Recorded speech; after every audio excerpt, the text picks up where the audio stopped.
करा, पण कशाचे दान करा? अन्नदान करा, पैशाचे दान करा, वस्त्र दान करा, दान करा, कन्यादान करा. नाही नाही नाही, या सर्वांपेक्षाही श्रेष्ठ असे एक दान आहे आणि ते म्हणजे अवयवदान, देहदान. आणि ह्या सर्वाची माहिती घेऊन आलो आहोत आम्ही सर्व लेबर वॉर्डच्या परिचारिका सखी. चला तर मग जाणून घेऊया अवयवदान जनजागृती.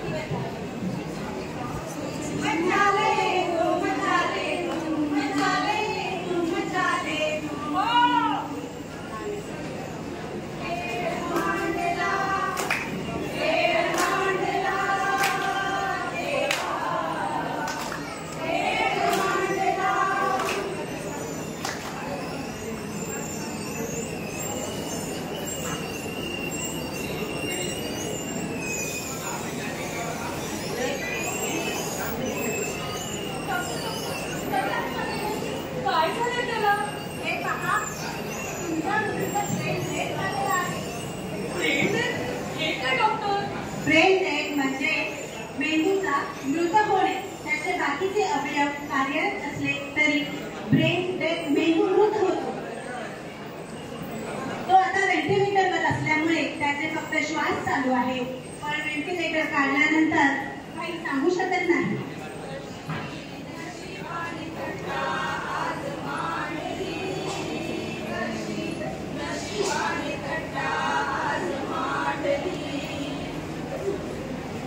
हे पहा, रडू नका.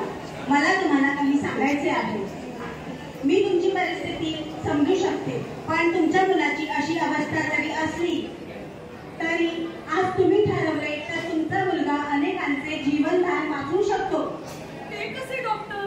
हे पहा, त्याचा मेंदू जरी मृत्यू झालेला असला तरी बाकीचे अवयव चांगल्या रीते कार्यक्षम आहे. ते जर तुम्ही गरजूंना दान केले तर तो अनेकांचे जीवन वाचवू शकतो, अनेकांना जीवनदान देऊ शकतो.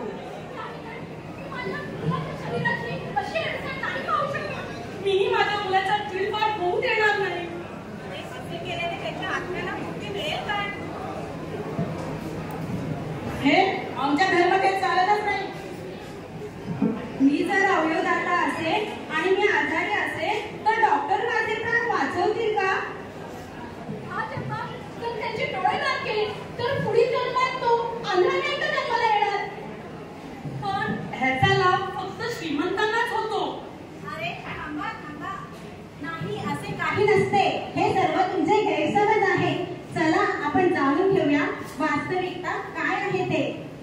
अवयवदान करणाऱ्या व्यक्तीला कोणताही खर्च करावा लागत नाही. सर्व खर्च हा हॉस्पिटल उचलते आणि अवयव घेणाऱ्या व्यक्तीचाच असतो. अवयवदानासाठी कोणत्याही वयाचे, लिंगाचे, धर्माचे किंवा जातीचे बंधन नाही. हे अवयव विकले जात नाही, तर राष्ट्रीय अवयवदान यादीनुसार गरजूंना दिले जातात.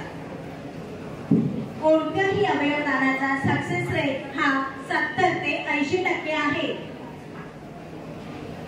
एका व्यक्तीचे अवयवदान हे 8 लोकांचे प्राण वाचवू शकतात आणि 75 जणांचे जीवन बदलू शकतात. सर्व धर्मामध्ये अवयवदान पुण्याचे मानले जाते. 18 वर्षावरील कोणीही व्यक्ती ऐच्छिक अवयवदान करू शकते.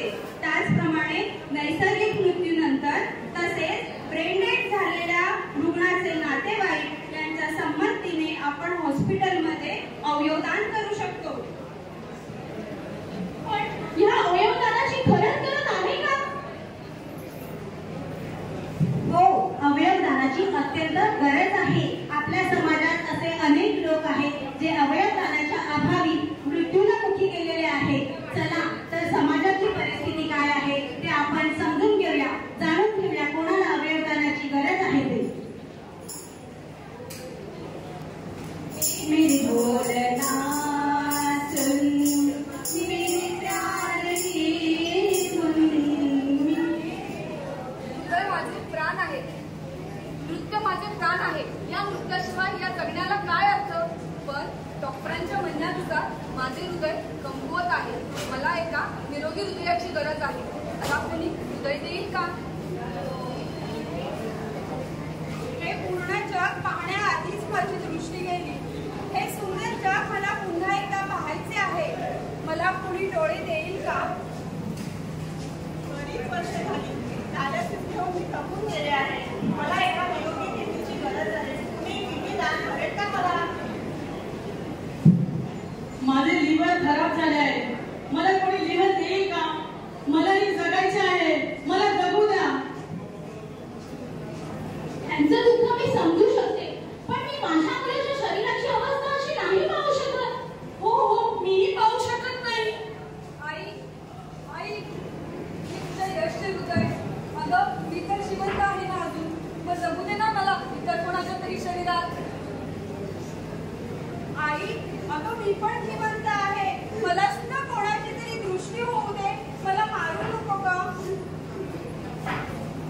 आई, मी तुझ्या घरची टीव्ही बोलते. माझी कार्यक्षमता अजून चांगली आहे का? मीही कुणाच्या जीवनाची आशा होऊ शकते. जगू दे मला. आई,